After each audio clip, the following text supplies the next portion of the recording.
How's it going? Today we're going to go over some starter licks. Now the idea is to get you started with the idea of improvising. So we learn scales and we know what key we're in, we know what the chords are, and then we go to play a part and we have to make something up. Sometimes it's very difficult to know where to start. So at the end of the day, you can't always just take a lick and plug it in. But sometimes you can. Sometimes you just don't really have an idea and you have a little go-to lick that you use. And so this is going to help you at least get started with the idea of improvising. So what we do is we take a lick that fits over a certain chord. In this case, they're major chords and the licks are movable, which means I've written them out in the key of C. So they're going to be around the 5th fret.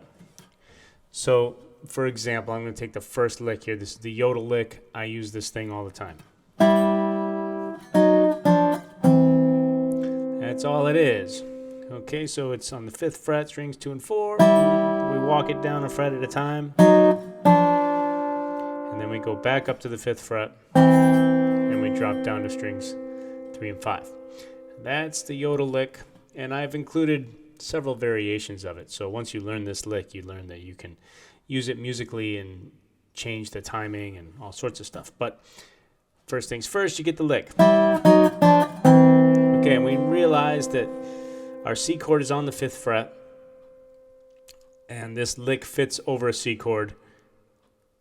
So when we see a C chord, we go to the 5th fret, we play this. Now if we see an F chord, we go to the 10th fret, which is where our F chord is, and we do the same lick.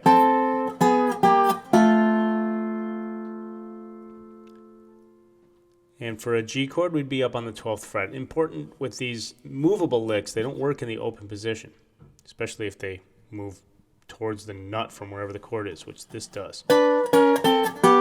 So for these movable licks, on a G chord, we're going to go to the 12th fret, not down by the nut.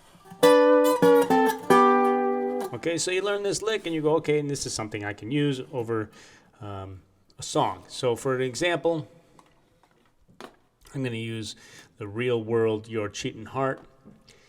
And this is a nice example for this particular lick and for most of these licks, because these licks are all 2-measure licks and all of the chords in Your Cheatin' Heart last for 2 measures, so they all fit. But here's the example. So I'm going to start at the top of Your Cheatin' Heart. There's a little intro. It's a G chord and a C chord, I hope. And then we'll be into the song, and the chords will play along top, and I'll just put the licks where they go. So here's Your Cheatin' Heart, 4-1. So here's on G chord, and then C chord.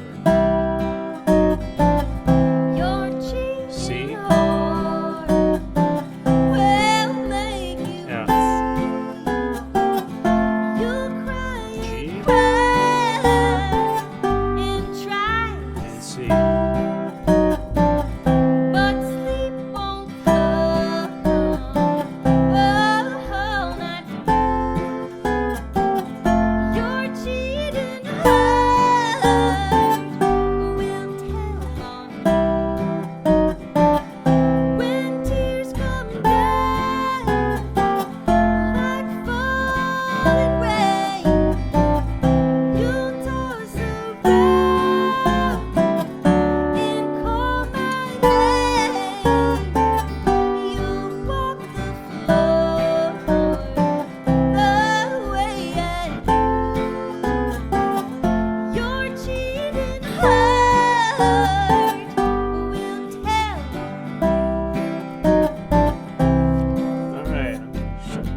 Second. So that's the basic idea. Works pretty well. Almost sounded like we were playing music. Now, if you look at the page here, I have Yodel licks version 1, 2, and 3. It's important to take any lick like this. You're going to modify it to fit what you want. Now, for these alternate versions, I did a couple things. The first thing I did different in number 2 was I played it backwards. Okay, so this is really useful. So we can play it forwards, I guess. Whatever you consider forward is fine with me. but it works in either direction. And now we can play a little bit more musically.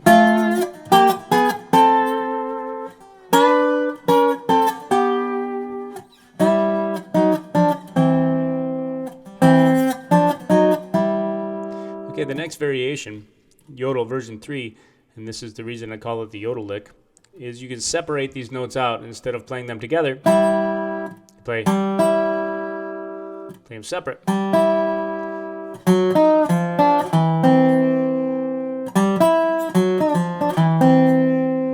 Alright, that's cool. Now you can always change that to fit whatever song you want if you want.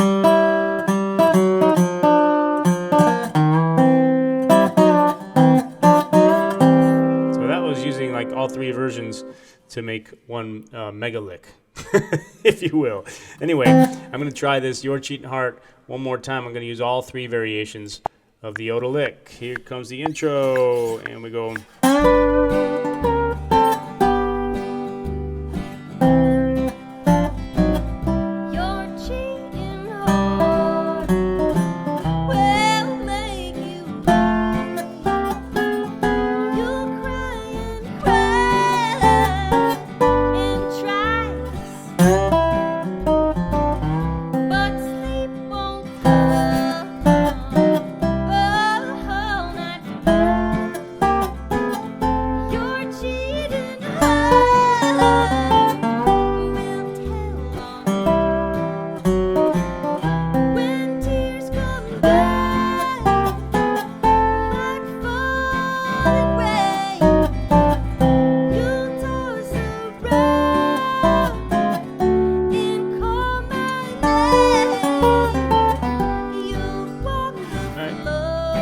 So you get the idea.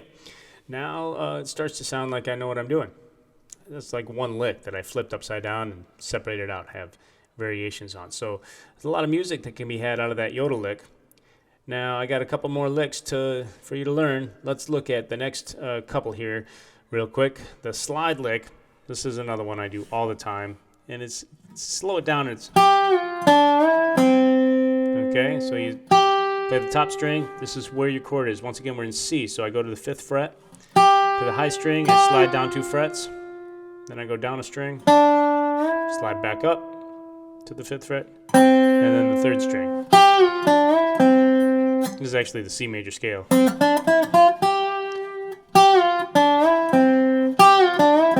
You can kind of do it a little faster and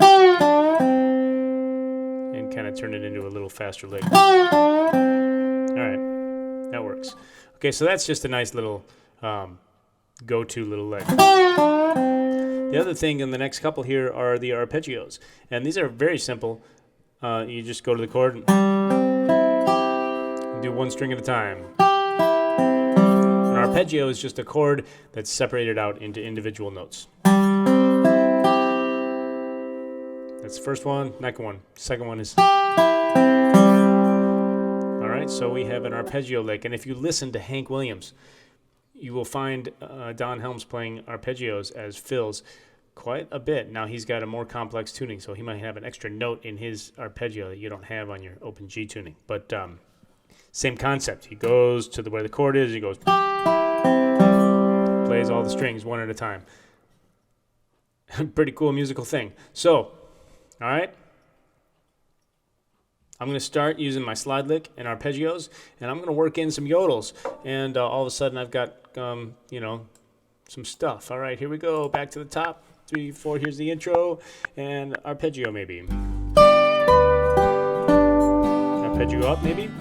There we go. Here's a slide lick. Maybe a yodel. Slide lick. Arpeggio.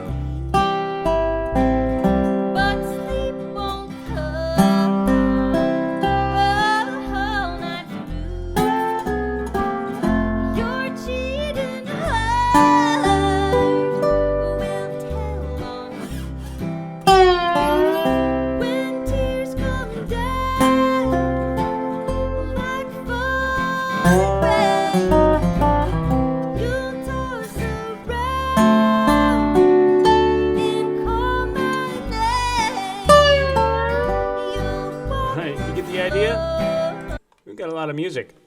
So even just with a couple of licks, I've got some ideas. And you see how you kind of modify them to fit the song. And that's where it becomes not just plugging and playing a lick, but you're truly improvising at that point when you're taking your lick and you're modifying it to fit what you want musically. So I got one more lick, actually two versions of one more lick that I called Fancy Pants. Why did I call it Fancy Pants? I don't know. It just kind of sounds like that. Okay, this is just taking my chord. One of the things we do a lot with a dobro is we just manipulate a major chord. So it's not always a scale. Sometimes it's just manipulating the chord. So my C chord is here. And I'm just basically doing this. I'm going to pick twice and slide down a fret and back up. That's the basis of this lick. This is on 2 strings. And now I'm going to do it. Again, I'm going to drop down a set of strings each time. So I start on strings 1 and 2, and I do it again on 2 and 3, 3 and 4, and you end up with... Oh, see? That sounds like Fancy Pants, doesn't it? Now, once again, like the Yodel lick, you can do it back up. Do it backwards. That's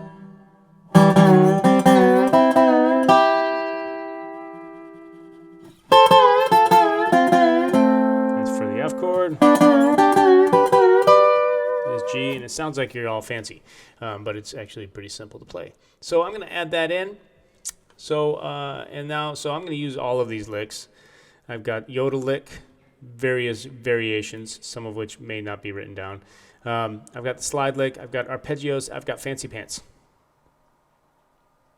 Should work. Okay, back to the top of your cheating heart. Here goes. 2, 3, 4, 1, Fancy Pants.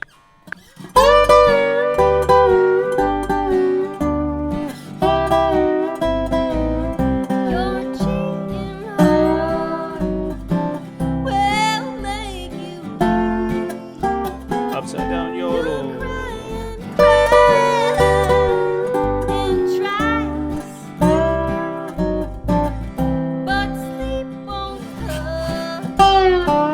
Slide lick.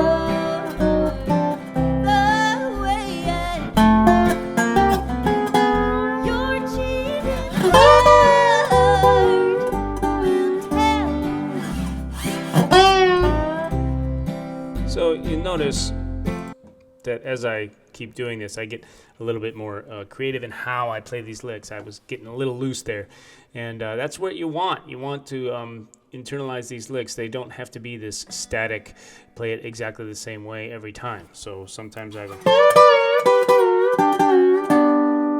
Maybe you only want to go halfway down that.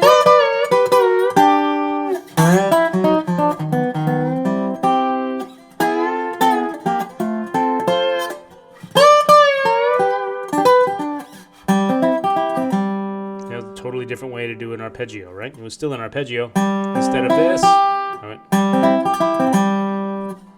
I'm being musical now and just kind of making things up. So that's that for your starter licks. I'm going to do one more note here is that so this song fit real nicely because all of the chords lasted 2 measures. So these are 2-measure licks. It gets hairy when you have a chord that only happens for 1 measure. So what I want to do, what do I have here?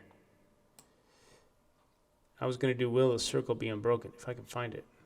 Oh, there it is. Okay, so Will the Circle Be Unbroken, most of the time we have plenty of time. We have like 4 measures of G, and then 2 measures of C, 2 measures of G. Then we have 4 more of G, but then in the last 4 bars there we have G, D, G, where the D is only 1 measure.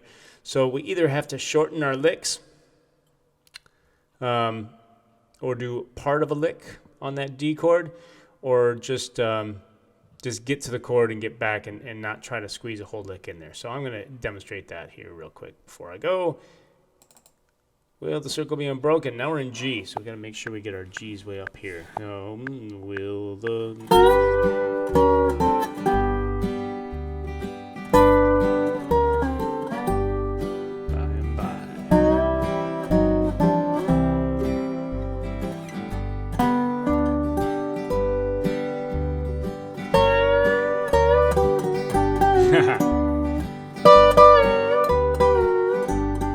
Now here's our 151.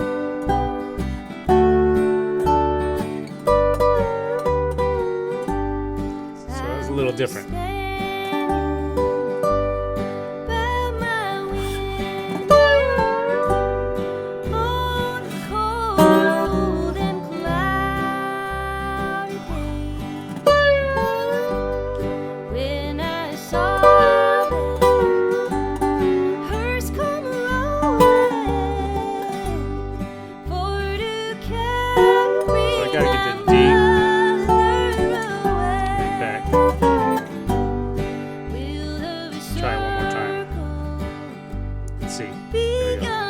Improvising, right?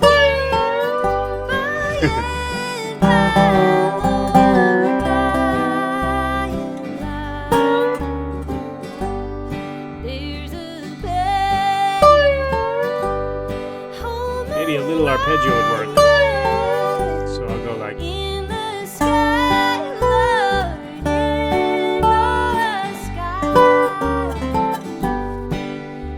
Alright, so you see how, you know, if we try to learn these licks in a very strict fashion and then fit them in where they don't belong, it doesn't always work. So the idea is to learn the lick, but then be willing to move it around a little bit.